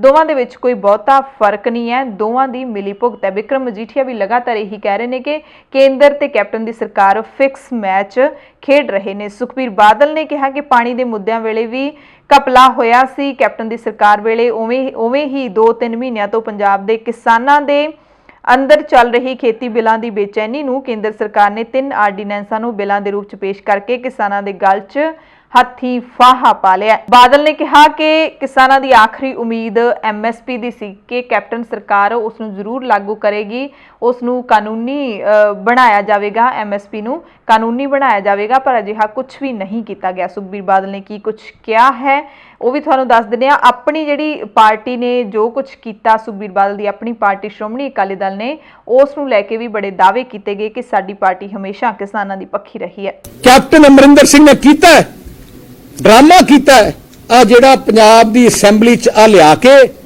ਕਿਹਾ ਕੁਛ ਕੀਤਾ ਕੁਛ। ਇਹ ਕਿਸਾਨਾਂ ਦੇ ਹੱਕ ਲਈ ਕੁਛ ਵੀ ਕੁਰਬਾਨੀ ਦੇਣੀ ਅਸੀਂ ਕਰਾਂਗੇ। ਸਾਡੀ ਮੰਤਰੀ ਉਦੋਂ ਹਰਸਿਮਰਤ ਕੌਰ ਬਾਦਲ ਨੇ ਉੱਥੇ ਅਸਤੀਫਾ ਵੀ ਦਿੱਤਾ ਪਾਰਲੀਮੈਂਟ 'ਚ, ਤੇ ਅਸੀਂ NDA ਨਾਲ 30 ਸਾਲ ਪੁਰਾਣਾ ਰਿਸ਼ਤਾ ਅਸੀਂ ਤੋੜ ਵੀ ਦਿੱਤਾ। ਕੱਲੀ 3 ਮੰਗਾਂ ਜਾਂ 4 ਮੰਗਾਂ ਕਿ ਆ ਤਿੰਨੇ ਆਰਡੀਨੈਂਸ ਐਕਟ ਜਿਹੜੇ ਪਾਸ ਕੀਤੇ ਗਏ ਹੈ, ਆ ਤਿੰਨੇ ਐਕਟਾਂ ਨੂੰ ਰੱਦ ਕੀਤਾ ਜਾਏ। MSP ਤੇ ਖਰੀਦ ਯਕੀਨੀ ਕਾਨੂੰਨੀ ਬਣਾਈ ਜਾਏ। MSP ਤੇ ਸਾਰੀ ਫਸਲ, ਪਹਿਲੀ ਤਾਂ MSP ਹਰ ਸਾਲ ਡਿਕਲੇਅਰ ਕੀਤੀ ਜਾਏ, 22 ਫਸਲ ਜਿੰਨੀਆਂ ਫਸਲਾਂ ਹੈ। ਪਰ ਕੈਪਟਨ ਦੇ ਮਨ 'ਚ ਖੋਟ ਸੀ, ਚੋਰੀ ਸੀ, ਬੇਈਮਾਨੀ ਸੀ। ਕੈਪਟਨ ਅਮਰਿੰਦਰ ਸਿੰਘ ਨੇ ਜਦੋਂ ਅਸੀਂ ਕਿਹਾ ਸਾਨੂੰ 1 ਦਿਨ ਪਹਿਲੇ ਜਾਂ 2 ਦਿਨ ਪਹਿਲੇ ਸਾਨੂੰ ਉਹ ਐਕਟ ਨੂੰ ਦਿਖਾਇਆ ਜਾਏ, ਸੋ ਅਸੀਂ ਪੜ੍ਹ ਲਈਏ, ਪੜ੍ਹ ਕੇ ਜੇ ਕੋਈ ਕਮੀਆਂ ਲੱਗਦੀਆਂ ਅਸੀਂ ਉੱਥੇ ਰੱਖ ਸਕੀਏ ਤੇ ਅਸੀਂ ਰਲ ਮਿਲ ਕੇ, ਕਿਉਂਕਿ ਅਸੀਂ ਕੈਪਟਨ ਸਾਹਿਬ ਨੂੰ ਤੇ ਪੂਰੇ ਪਹਿਲੇ ਕਹਿਤਾ ਸੀ ਕਿ ਜੇ ਕਿਸਾਨਾਂ ਦੇ ਹਿੱਤ ਵਿੱਚ ਜੋ ਵੀ ਕਾਨੂੰਨ ਤੁਸੀਂ ਲੈ ਕੇ ਆਓਗੇ, ਕੋਈ ਵੀ ਐਕਟ ਬਣਾਓਗੇ, ਅਸੀਂ ਤੁਹਾਡੇ ਨਾਲ ਹੈ, ਸਾਰਾ ਹਾਊਸ ਨਾਲ ਹੈ, ਸਾਰੇ ਪੂੰਜਾ ਪੰਜਾਬ ਨਾਲ ਹੈ। ਕੈਪਟਨ ਸਾਹਿਬ ਨੇ ਇਹਦਾ ਫਾਇਦਾ ਚੱਕਿਆ। ਜੇ ਕਿਸਾਨ ਜਥੇਬੰਦੀਆਂ ਨੂੰ ਆਪ ਅੱਧਿਆਂ ਨੂੰ ਪਤਾ ਹੈ, ਮੈਜੋਰਟੀਆਂ ਨੂੰ ਪਤਾ ਹੈ, ਤਾਂ ਹੀ ਉਹਨਾਂ ਨੇ ਉਹ ਕਿਸਾਨ ਔਰ ਅੰਦੋਲਨ ਵਾਪਸ ਨਹੀਂ ਕੀਤਾ। ਬੈਠੇ ਕਿਉਂ ਹੈ? ਕਿਉਂਕਿ ਉਹਨਾਂ ਨੇ ਦਿਲ ਚ ਆ ਗਿਆ ਧੋਖਾ ਹੋ ਗਿਆ, ਕਰ ਗਿਆ। ਸਾਡੀ ਇੱਕੋ ਹੀ ਡਿਮਾਂਡ ਹੈ ਕਿ ਆ ਸੋਲੂਸ਼ਨ ਇੱਕੋ ਇੱਕ ਹੈ, ਪੰਜਾਬ ਨੂੰ ਇੱਕ ਐਕਟ ਬਣਾਇਆ ਜਾਏ। ਜੇ ਨਹੀਂ ਕਰਦੇ 1 ਸਾਲ ਬਾਅਦ ਇਲੈਕਸ਼ਨ ਆ ਜਾਣਾ। ਸ਼੍ਰੋਮਣੀ ਅਕਾਲੀ ਦਲ ਪੰਜਾਬੀਆਂ ਦੀ ਕਿਸਾਨਾਂ ਦੀ ਜਥੇਬੰਦੀ ਹੈ। ਪਹਿਲੀ ਕੈਬਨਿਟ ਮੀਟਿੰਗ 'ਚ ਸਾਰੇ ਪੰਜਾਬ ਨੂੰ ਇੱਕ ਮੰਡੀ ਡਿਕਲੇਅਰ, ਇੱਕ ਯਾਰਡ ਡਿਕਲੇਅਰ ਕਰਕੇ ਆ ਸੈਂਟਰ ਦੇ ਕਾਨੂੰਨ ਰੱਦ ਕਰਾਂਗੇ। ਪੰਜਾਬ ਦੇ ਵਿੱਚ ਦੁੱਧ ਦਾ ਕਾਲਾ ਧੰਦਾ ਇੰਨਾ ਵੱਧ ਗਿਆ ਕਿ ਨੈਸਲੇ ਨੇ ਕਈ ਦੁੱਧ ਉਤਪਾਦਕ ਕਾਲੀ ਸੂਚੀ ਦੇ ਵਿੱਚ ਪਾ ਦਿੱਤੇ ਨੇ। ਸਥਾਨਕ ਬਹੁਮੰਤਵੀ ਨੈਸਲੇ ਫੈਕਟਰੀ ਦੇ ਅਧਿਕਾਰੀ ਨੇ ਦੱਸਿਆ ਕਿ ਪੰਜਾਬ ਦੇ ਵਿੱਚ ਨਕਲੀ ਦੁੱਧ ਦੀ ਗੰਭੀਰ ਸਮੱਸਿਆ ਇਸ ਵਕਤ ਬਣੀ ਹੋਈ ਹੈ। ਫੈਕਟਰੀ ਨੇ ਉਤਪਾਦਕਾਂ ਦੇ ਘਰਾਂ ਦੇ ਵਿੱਚ ਜਾ ਕੇ ਦੁਧਾਰੂ ਪਸ਼ੂਆਂ ਦੀ ਪੜਤਾਲ ਕੀਤੀ ਸੀ ਤਾਂ ਉਦੋਂ ਦੁੱਧ ਕਰੀਬ 30 ਲੀਟਰ ਸੀ, ਜਿਹੜਾ ਕਿ ਉੱਥੋਂ ਹੁਣ 80 ਤੋਂ 100 ਲੀਟਰ ਬਣ ਕੇ ਆਉਂਦਾ ਹੈ। ਅਜਿਹੇ ਦੁੱਧ ਉਤਪਾਦਕਾਂ ਦੀ ਕਾਲੀ ਸੂਚੀ ਤਿਆਰ ਕਰਕੇ ਨੈਸਲੇ ਨੇ ਉਹਨਾਂ ਤੋਂ ਦੁੱਧ ਲੈਣਾ ਬੰਦ ਕਰ ਦਿੱਤਾ ਹੈ। ਧਰਮਕੋਟ ਇਲਾਕੇ ਦੇ ਵਿੱਚ ਦੁੱਧ ਦੇ ਨਾਂ ਦੇ ਉੱਤੇ ਹੋਰ ਚਿੱਟੇ ਤਰਲ ਪਦਾਰਥ ਦਾ ਕਾਲਾ ਧੰਦਾ ਜ਼ੋਰਾਂ ਤੇ ਚੱਲ ਰਿਹਾ ਹੈ। ਕਈ ਲੋਕ ਨਕਲੀ ਸੁੱਕਾ ਦੁੱਧ ਜਾਂ ਫਿਰ ਸਿੰਥੈਟਿਕ ਨੁਮਾ ਪਾਊਡਰ ਉਹਨੂੰ ਪਾਣੀ ਵਿੱਚ ਘੋਲ ਕੇ ਦੁੱਧ ਬਣਾ ਦਿੰਦੇ ਨੇ। ਅਸਲੀ ਤੇ ਨਕਲੀ ਦੁੱਧ ਦੀ ਪਛਾਣ ਕਰਨੀ ਇਸ ਤਰ੍ਹਾਂ ਬਹੁਤ ਔਖੀ ਹੋ ਜਾਂਦੀ ਹੈ, ਪਰ ਲੋਕਾਂ ਦੀ ਸਿਹਤ ਦੇ ਲਈ ਉਹ ਬਹੁਤ ਹੀ ਮਾਰੂ ਹੁੰਦਾ ਹੈ। ਤੇ ਨਕਲੀ ਦੁੱਧ ਬਣਾਉਣ ਵਾਲੇ ਜਿਹੜੇ ਉਤਪਾਦਕ ਨੇ, ਉਹਨਾਂ ਕਰਕੇ ਜਿਹੜੇ ਪੰਜਾਬ ਦੇ ਨੌਜਵਾਨ ਨੇ ਜਿਨ੍ਹਾਂ ਨੇ ਦੁੱਧ ਵੇਚਣ ਦਾ ਕਿੱਤਾ ਅਪਣਾਇਆ ਸੀ, ਆਪਣੀਆਂ 4-5 ਮੱਝਾਂ ਰੱਖ ਕੇ, ਉਹਨਾਂ ਨੂੰ ਵੀ ਫੇਲ ਕਰ ਦਿੱਤਾ ਅਜਿਹੇ ਦੁੱਧ ਉਤਪਾਦਕਾਂ ਨੇ। ਖਬਰ ਜਲੰਧਰ ਤੋਂ ਹੈ, ਜਿੱਥੇ BJP ਦੇ ਕੁਝ ਲੀਡਰਾਂ ਨੂੰ ਪੁਲਿਸ ਨੇ ਹਿਰਾਸਤ ਵਿੱਚ ਲੈ ਲਿਆ ਸੀ ਪਰ ਬਾਅਦ ਵਿੱਚੋਂ ਰਿਹਾ ਕਰ ਦਿੱਤਾ ਸੀ। ਦਰਅਸਲ ਪੰਜਾਬ BJP ਦੇ ਪ੍ਰਧਾਨ ਅਸ਼ਵਨੀ ਕੁਮਾਰ ਅਤੇ ਸੀਨੀਅਰ ਲੀਡਰ ਵਿਜੇ ਸਾਂਪਲਾ ਦੇ ਸਣੇ ਪਾਰਟੀ ਦੇ ਕਈ ਹੋਰ ਆਗੂਆਂ ਨੂੰ ਪੰਜਾਬ ਪੁਲਿਸ ਨੇ ਹਿਰਾਸਤ ਦੇ ਵਿੱਚ ਉਦੋਂ ਲਿਆ ਜਦੋਂ ਇਹ ਜਲੰਧਰ ਤੋਂ ਦਲਿਤ ਇਨਸਾਫ ਯਾਤਰਾ ਦੀ ਸ਼ੁਰੂਆਤ ਕਰ ਰਹੇ ਸੀ। ਇਹਨਾਂ ਸਾਰਿਆਂ ਨੇ ਚੰਡੀਗੜ੍ਹ ਵਿੱਚ ਮੁੱਖ ਮੰਤਰੀ ਦੀ ਰਿਹਾਇਸ਼ ਘੇਰਨ ਦੇ ਲਈ ਜਾਣਾ ਸੀ, ਪਰ ਪੰਜਾਬ ਪੁਲਿਸ ਨੇ ਇਹਨਾਂ ਸਾਰਿਆਂ ਨੂੰ ਹਿਰਾਸਤ ਵਿੱਚ ਲੈ ਲਿਆ। ਅਸ਼ਵਨੀ ਕੁਮਾਰ, ਵਿਜੇ ਸਾਂਪਲਾ, ਰਾਜ ਕੁਮਾਰ ਅਟਵਾਲ, SC ਕਮਿਸ਼ਨ ਦੇ ਸਾਬਕਾ ਚੇਅਰਮੈਨ ਰਾਜੇਸ਼ ਬਾਗਾ, ਸਾਬਕਾ ਮੰਤਰੀ ਮਨੋਰੰਜਨ ਕਾਲੀਆ, ਸਾਬਕਾ ਵਿਧਾਇਕ KD ਭੰਡਾਰੀ ਦੇ ਸਮੇਤ ਕਈ ਹੋਰ BJP ਲੀਡਰ ਸੀਗੇ ਜਿਹੜੇ ਹੁਣ ਕਿਸਾਨਾਂ ਦੇ ਮੁੱਦੇ ਨੂੰ ਛੱਡ ਕੇ ਹੁਣ ਦਲਿਤਾਂ ਦੇ ਮੁੱਦੇ ਤੇ ਆਪਣੀ ਸਿਆਸਤ ਚਮਕਾਉਣ ਦੇ ਵਿੱਚ ਲੱਗੇ ਹੋਏ ਨੇ। ਪਰ ਦਲਿਤ ਇਨਸਾਫ ਯਾਤਰਾ ਤੇ ਜਦੋਂ ਹੀ ਨਿਕਲੇ ਜਲੰਧਰ ਤੋਂ, ਉਸੇ ਵਕਤ ਪੁਲਿਸ ਨੇ ਇਹਨਾਂ ਸਾਰਿਆਂ ਨੂੰ ਹਿਰਾਸਤ ਦੇ ਵਿੱਚ ਲੈ ਲਿਆ। ਤੇ ਕਿਸਾਨਾਂ ਨੇ ਵੀ ਇਹਨਾਂ ਦੀ ਘੇਰਾਬੰਦੀ ਕੀਤੀ। ਉਸ ਵਕਤ ਜਦੋਂ ਪੁਲਿਸ ਨੇ ਹਿਰਾਸਤ ਦੇ ਵਿੱਚ ਲਿਆ, ਕਿਸਾਨਾਂ ਨੇ ਵੀ ਜ਼ਬਰਦਸਤ ਨਾਅਰੇਬਾਜ਼ੀ ਹੈ ਜਿਹੜੀ ਉਹ ਕੀਤੀ। ਪੁਲਿਸ ਨੇ ਕਿਹਾ ਕਿ ਯਾਤਰਾ ਲਈ ਇਹਨਾਂ ਨੇ ਕੋਈ ਇਜਾਜ਼ਤ ਨਹੀਂ ਲਈ, ਇਸ ਕਰਕੇ ਇਹਨਾਂ ਨੂੰ ਸੂਰਿਆ ਐਨਕਲੇਵ ਤੋਂ ਬਾਹਰ ਹੀ ਨਹੀਂ ਨਿਕਲਣ ਦਿੱਤਾ। ਵੱਡੀ ਗਿਣਤੀ ਦੇ ਵਿੱਚ ਪੁਲਿਸ ਤੈਨਾਤ ਸੀ। ਬੀਜੇਪੀ ਲੀਡਰਾਂ ਤੇ ਪੁਲਿਸ ਦਰਮਿਆਨ ਕਾਫੀ ਤਲਖੀ ਵੀ ਹੋਈ। ਮੋਰਚੇ ਵਿੱਚ ਮੁੱਖ ਮੁੱਦੇ ਸੀਗੇ ਐਸਸੀ ਸਕਾਲਰਸ਼ਿਪ ਵਿੱਚ ਕਥਿਤ ਘੁਟਾਲਾ ਤੇ ਇੱਕ ਦਲਿਤ ਮੁੰਡੇ ਦੀ ਚੋਰ ਸਮਝ ਕੇ ਕੀਤੀ ਗਈ ਕੁੱਟਮਾਰ ਤੇ ਬਾਅਦ ਵਿੱਚ ਪਿਸ਼ਾਬ ਪਿਲਾਏ ਜਾਣ ਦੀ ਘਟਨਾ। ਉਹਦੇ ਖਿਲਾਫ ਇਹਨਾਂ ਨੇ ਰੋਸ ਮਾਰਚ ਕਰਨਾ ਸੀ, ਪਰ ਇਹਨਾਂ ਦਾ ਰੋਸ ਮਾਰਚ ਸ਼ੁਰੂ ਹੋਣ ਤੋਂ ਪਹਿਲਾਂ ਹੀ ਖਤਮ ਹੋ ਗਿਆ। ਬਠਿੰਡਾ ਤੋਂ ਖਬਰ ਹੈ, ਜਿੱਥੇ ਗ੍ਰੀਨ ਸਿਟੀ ਦੇ ਵਿੱਚ ਕਿਰਾਏ ਦੇ ਮਕਾਨ ਵਿੱਚ ਰਹਿੰਦੇ ਦਵਿੰਦਰ ਨਾਮ ਦੇ ਵਿਅਕਤੀ ਨੇ ਆਪਣੀ ਪਤਨੀ, ਪੁੱਤਰ ਤੇ ਧੀ ਨੂੰ ਗੋਲੀਆਂ ਮਾਰ ਕੇ ਕਤਲ ਕਰਨ ਤੋਂ ਬਾਅਦ ਖੁਦਕੁਸ਼ੀ ਕਰ ਲਈ। ਇਹਨਾਂ ਦੀ ਪਛਾਣ ਹੈ ਜਿਹੜੀ ਉਹ 41 ਸਾਲਾ ਦਵਿੰਦਰ ਗਰਗ ਤੇ ਪਤਨੀ ਮੀਨਾ ਗਰਗ ਵਜੋਂ ਹੋਈ ਹੈ। ਹਾਲੇ ਇਸ ਮਾਮਲੇ ਦਾ ਪੂਰਾ ਪਤਾ ਨਹੀਂ ਲੱਗ ਪਾਇਆ ਸੀ ਖਬਰ ਪੜੇ ਜਾਣ ਤੱਕ ਕਿ ਖੁਦਕੁਸ਼ੀ ਇਹਨਾਂ ਨੇ ਕਿਉਂ ਕੀਤੀ ਹੈ, ਪਰ ਆਂਢੀ ਗੁਆਂਢੀ ਦੇ ਦੱਸਣ ਦੇ ਮੁਤਾਬਿਕ ਜਿਹੜਾ ਇਹਨਾਂ ਦੇ ਵਪਾਰ ਦੇ ਵਿੱਚ ਘਾਟਾ ਪੈ ਗਿਆ ਸੀ ਤੇ ਕਰਜ਼ੇ ਦੇ ਕਾਰਨ ਪਰੇਸ਼ਾਨੀ ਹੈ ਜਿਹੜੀ ਉਹ ਚੱਲ ਰਹੀ ਸੀ। ਪੁਲਿਸ ਨੂੰ ਖੁਦਕੁਸ਼ੀ ਨੋਟ ਵੀ ਮਿਲਿਆ, ਪਰ ਹਾਲੇ ਤੱਕ ਉਸ ਦਾ ਖੁਲਾਸਾ ਨਹੀਂ ਹੋ ਪਾਇਆ। ਅਗਲੀ ਖਬਰ ਮੋਗਾ ਤੋਂ ਹੈ, ਜਿੱਥੇ ਕਾਂਗਰਸ ਦੇ ਵਿਧਾਇਕ ਡਾਕਟਰ ਹਰਜੋਤ ਕਮਲ ਸਿੰਘ ਤੇ ਮੋਗਾ ਨਗਰ ਸੁਧਾਰ ਟਰਸਟ ਚੇਅਰਮੈਨ ਵਿਨੋਦ ਬਾਂਸਲ ਲੁਧਿਆਣਾ ਨੇੜਲੇ ਕਸਬਾ ਦੁਰਾਹਾ ਦੇ ਵਿੱਚ ਸੜਕ ਹਾਦਸੇ ਦੇ ਵਿੱਚ ਗੰਭੀਰ ਜ਼ਖਮੀ ਹੋ ਗਏ।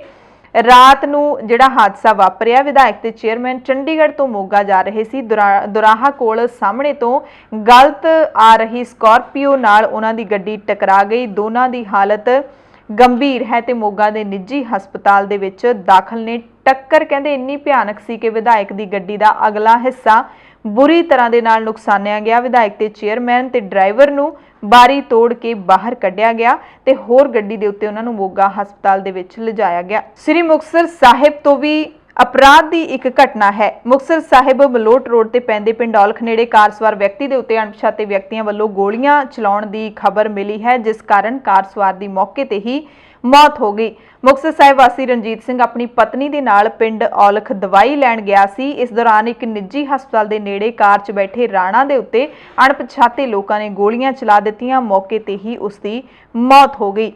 ਸੂਤਰੇ ਵੀ ਦੱਸਦੇ ਨੇ ਕਿ ਰਣਜੀਤ ਸਿੰਘ ਰਾਣਾ ਤੇ ਪਹਿਲਾਂ ਕਈ ਪੁਲਿਸ ਮਾਮਲੇ ਦਰਜ ਸੀਗੇ, ਪਰ ਉਹ ਕਈ ਮਾਮਲਿਆਂ 'ਚੋਂ ਬਰੀ ਹੋ ਚੁੱਕਾ ਸੀ। ਇਸ ਘਟਨਾ ਨੂੰ ਗੈਂਗਵਾਰ ਨਾਲ ਜੋੜ ਕੇ ਦੇਖਿਆ ਜਾ ਰਿਹਾ ਹੈ। ਅਗਲੀ ਖਬਰ ਵੀ ਮੁਕਤਸਰ ਸਾਹਿਬ ਤੋਂ ਹੈ, ਜਿੱਥੇ 2015 ਦੇ ਵਿੱਚ ਨਜਾਇਜ਼ ਸੰਬੰਧਾਂ ਕਾਰਨ ਇੱਕ ਵਿਅਕਤੀ ਨੇ ਆਪਣੀ ਪਤਨੀ ਤੇ ਬੱਚਿਆਂ ਤੇ ਸੀਰੀ ਦਾ ਕਤਲ ਕਰ ਦਿੱਤਾ ਸੀ ਯੋਜਨਾਬੱਧ ਤਰੀਕੇ ਦੇ ਨਾਲ, ਤੇ ਹੁਣ ਉਸ ਨੂੰ ਫਾਂਸੀ ਦੀ ਸਜ਼ਾ ਸੁਣਾਈ ਗਈ ਹੈ। ਇਹ ਵੱਡੀ ਖਬਰ ਹੈ ਪੰਜਾਬ ਤੋਂ। ਮੁਕਤਸਰ ਸਾਹਿਬ ਦੇ ਵਿੱਚ ਜੱਜ ਅਰੁਣ ਵਸ਼ਿਸ਼ਟ ਦੀ ਅਦਾਲਤ ਨੇ ਫੈਸਲਾ ਸੁਣਾਉਂਦਿਆਂ 4 ਕਤਲਾਂ ਦੇ ਦੋਸ਼ੀ ਪਲਵਿੰਦਰ ਸਿੰਘ ਨੂੰ ਫਾਂਸੀ ਅਤੇ ਉਸ ਦੀ ਸਹਿਯੋਗੀ ਔਰਤ ਕਰਮਜੀਤ ਕੌਰ ਨੂੰ ਉਮਰ ਕੈਦ ਦੀ ਸਜ਼ਾ ਸੁਣਾਈ ਹੈ। ਅਦਾਲਤ ਦੇ ਵਿੱਚ ਵਕੀਲ ਮਨਜਿੰਦਰ ਸਿੰਘ ਬਰਾੜ ਨੇ ਜਾਣਕਾਰੀ ਦਿੱਤੀ ਕਿ ਪਲਵਿੰਦਰ ਸਿੰਘ ਦੇ ਸੰਬੰਧ ਉਸ ਦੇ ਸੀਰੀ ਨਿਰਮਲ ਸਿੰਘ ਦੀ ਪਤਨੀ ਕਰਮਜੀਤ ਕੌਰ ਦੇ ਨਾਲ ਸੀ। ਸੰਬੰਧਾਂ ਵਿੱਚ ਉਸ ਦਾ ਸੀਰੀ ਨਿਰਮਲ ਸਿੰਘ, ਪਲਵਿੰਦਰ ਦੀ ਆਪਣੀ ਪਤਨੀ ਸਰਬਜੀਤ ਕੌਰ ਤੇ 2 ਬੱਚੇ ਜਸ਼ਨਪ੍ਰੀਤ ਸਿੰਘ ਤੇ ਗਗਨਦੀਪ ਕੌਰ ਰੋੜਾ ਬਣ ਰਹੇ ਸੀ, ਜਿਨ੍ਹਾਂ ਨੂੰ ਰਾਹ ਚੋਂ ਹਟਾਉਣ ਲਈ ਉਸਨੇ ਇਹ ਘਟੀਆ ਯੋਜਨਾ ਘੜੀ। ਪਲਵਿੰਦਰ ਸਿੰਘ ਨੇ ਆਪਣੀ ਪਤਨੀ ਸਰਬਜੀਤ ਕੌਰ ਦੇ ਨਾਮ 2 ਇੰਸ਼ੋਰੈਂਸ ਪਾਲਿਸੀਆਂ ਐਕਸੀਡੈਂਟ ਰਾਈਡਰ ਸਮੇਤ ਖਰੀਦੀਆਂ ਤੇ ਨਿਰਮਲ ਸਿੰਘ ਦੇ ਨਾਂ ਤੇ ਵੀ 2 ਇੰਸ਼ੋਰੈਂਸ ਪਾਲਿਸੀਜ਼ ਐਕਸੀਡੈਂਟ ਰਾਈਡਰ ਸਮੇਤ ਘਟਨਾ ਤੋਂ 11 ਦਿਨ ਪਹਿਲਾਂ ਖਰੀਦੀਆਂ ਸੀ। ਪਲਵਿੰਦਰ ਸਿੰਘ ਨੇ ਆਪਣੀ ਪੁਰਾਣੀ ਮਰੂਤੀ ਕਾਰ ਲਈ ਅਤੇ 20 ਜੂਨ 2015 ਨੂੰ ਆਪਣੀ ਪਤਨੀ ਨੂੰ ਦਵਾਈ ਦਿਵਾਉਣ ਦੇ ਬਹਾਨੇ ਕਾਰ ਦੇ ਵਿੱਚ ਆਪਣੀ ਪਤਨੀ ਨੂੰ ਵੀ ਬਿਠਾਇਆ, ਸਰਬਜੀਤ ਕੌਰ ਨੂੰ, ਸੀਰੀ ਨਿਰਮਲ ਸਿੰਘ ਨੂੰ ਬਿਠਾਇਆ, ਪੁੱਤਰ ਜਸ਼ਨਪ੍ਰੀਤ ਨੂੰ ਤੇ ਪੁੱਤਰੀ ਨੂੰ ਵੀ ਬਿਠਾਇਆ। ਕਾਰ ਨੂੰ ਗੰਗ ਨਹਿਰ ਦੇ ਵਿੱਚ ਜਾਣਬੁੱਝ ਕੇ ਸੁੱਟ ਦਿੱਤਾ ਤੇ ਖੁਦ ਟਾਕੀ ਖੋਲ ਕੇ ਬਾਹਰ ਆ ਗਿਆ ਸੀ। ਫਿਰ ਰੌਲਾ ਪਾਇਆ ਤੇ ਲੋਕਾਂ ਨੂੰ ਇਕੱਠੇ ਕਰ ਲਿਆ ਕਿ ਮੇਰੀ ਕਾਰ ਨਹਿਰ ਦੇ ਵਿੱਚ ਡਿੱਗ ਪਈ ਹੈ ਤੇ ਸਾਰੀ ਜਿਹੜੇ ਮੇਰੀ ਫੈਮਿਲੀ ਹੈ ਉਹ ਵਿੱਚ ਰੁੜ ਗਈ ਹੈ। ਦੋਵਾਂ ਨੇ ਸੋਚੀ ਸਮਝੀ ਸਾਜ਼ਿਸ਼ ਦੇ ਤਹਿਤ ਇਸ ਦੁਰਘਟਨਾ ਨੂੰ ਨਾਮ ਦੇਣ ਦੀ ਕੋਸ਼ਿਸ਼ ਕੀਤੀ ਸੀ। ਇਹਦੇ ਵਿੱਚ ਦੋਸ਼ੀ ਦੀ ਪਤਨੀ ਸੀਰੀ ਤੇ ਦੋਵੇਂ ਬੱਚਿਆਂ ਦੀ ਮੌਤ ਹੋ ਗਈ ਸੀ। ਫਿਰ 27 ਜਨਵਰੀ 2016 ਨੂੰ ਦੋਸ਼ੀ ਪਲਵਿੰਦਰ ਸਿੰਘ ਤੇ ਕਰਮਜੀਤ ਕੌਰ ਨੇ ਵਿਆਹ ਕਰਵਾ ਲਿਆ ਸੀ ਤੇ ਅਦਾਲਤ ਤੋਂ ਪ੍ਰੋਟੈਕਸ਼ਨ ਹੈ ਜਿਹੜਾ ਉਹਦੀ ਮੰਗ ਕੀਤੀ। ਉਸ ਤੋਂ ਬਾਅਦ ਫਿਰ ਦੋਵਾਂ ਦੇ ਖਿਲਾਫ ਸ਼ੱਕ ਦੀ ਜਿਹੜੀ ਸੂਈ ਸੀ ਉਹ ਘਿਰੀ ਤੇ ਫਿਰ ਕਾਨੂੰਨੀ ਲਪੇਟੇ ਦੇ ਵਿੱਚ ਦੋਵੇਂ ਜਣੇ ਆ ਗਏ ਤੇ ਹੁਣ ਅਦਾਲਤ ਨੇ ਕੇਸ ਨੂੰ ਰੇਅਰੈਸਟ ਹੋਣ ਕਾਰਨ ਦੋਸ਼ੀ ਪਲਵਿੰਦਰ ਸਿੰਘ ਨੂੰ ਫਾਂਸੀ ਤੇ ਉਹਦੀ ਸਹਿਯੋਗੀ ਔਰਤ ਕਰਮਜੀਤ ਕੌਰ ਨੂੰ ਉਮਰ ਕੈਦ ਦੀ ਸਜ਼ਾ ਸੁਣਾ ਦਿੱਤੀ ਹੈ। ਅਗਲੀ ਖਬਰ ਗੁਰੂ ਕੀ ਨਗਰੀ ਅੰਮ੍ਰਿਤਸਰ ਤੋਂ ਹੈ, ਜਿੱਥੇ ਸ਼੍ਰੋਮਣੀ ਕਮੇਟੀ ਦੇ ਵੱਲੋਂ ਕੇਂਦਰੀ ਸਿੱਖ ਅਜਾਇਬ ਘਰ ਦੇ ਵਿੱਚ ਖਾੜਕੂ ਭਾਈ ਮਹਿੰਗਾ ਸਿੰਘ ਬੱਬਰ ਦੀ ਤਸਵੀਰ ਸੁਸ਼ੋਭਿਤ ਕੀਤੀ ਗਈ ਹੈ। ਕੀਰਤਨੀਏ ਭਾਈ ਅਵਤਾਰ ਸਿੰਘ ਪਾਰੋਵਾਲ ਦੀ ਤਸਵੀਰ ਵੀ ਪੰਥਕ ਰਵਾਇਤਾਂ ਦੇ ਨਾਲ ਸਥਾਪਿਤ ਕੀਤੀ ਗਈ ਹੈ। ਇਹਨਾਂ ਤਸਵੀਰਾਂ ਤੋਂ ਪਰਦਾ ਹਟਾਉਣ ਦੀ ਰਸਮ ਸ਼੍ਰੋਮਣੀ ਕਮੇਟੀ ਦੇ ਪ੍ਰਧਾਨ ਭਾਈ ਗੋਬਿੰਦ ਸਿੰਘ ਲੌਂਗੋਵਾਲ ਨੇ ਅਦਾ ਕੀਤੀ।